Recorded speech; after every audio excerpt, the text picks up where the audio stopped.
it was and we needed to have a serious talk, and then I asked if she could please sit down. She got a sad and worried look on her face and asked if I was breaking up with her. I responded that this is the last thing I want to do. That I care for her and I trust her. She knows that for me that is a big thing and is deeper than telling her that I love her. I asked her if she could answer a few questions honestly and please wait until after to ask questions back. She agreed. The first question was if I could see the picture of her parents again. She showed me. Then I asked if she had a picture of her mom's tattoo on her wrist. Which she did from the day she got it done. My heart dropped at this point. Heart-shaped tattoo with the same details in writing. She noticed my shift at this and started to ask about it but stopped herself. I then asked if her mom goes to the gym. She responded that she thinks she did before her brother goes to school. I think at this point she was really connecting the dots. My next question was the one that confirmed that it was her mom. I asked if she had an identifiable scar describing the shape and location. It could not be easily seen. She stood up and asked how the hell I knew that. I'm not afraid to admit I started to tear up and choke up.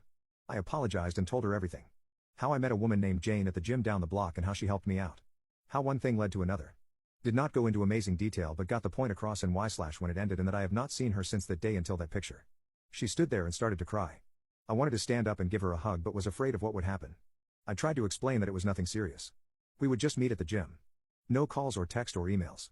Then told her what little I know about Jane/Julie via what she told me. That she has 2 kids and her husband/father was not in the picture and small other details.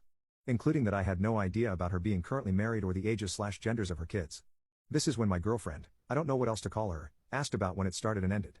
I think this was to get a more accurate timeline of events. Then she said that she needed time to think it over and ask questions. I asked if I could give her a hug and walk her to her car. She agreed and that was the second to last time I saw her. When Friday's class came around she walked in not looking like her normal self. I stood up, made eye contact and she shook her head and walked to the other side of the room.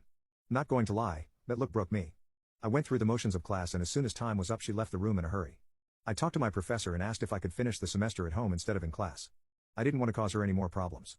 I made the excuse of my job sending me somewhere for an unknown amount of time and we ended up with an agreement. I am currently sitting in my apartment and trying everything in my power to not call or text her.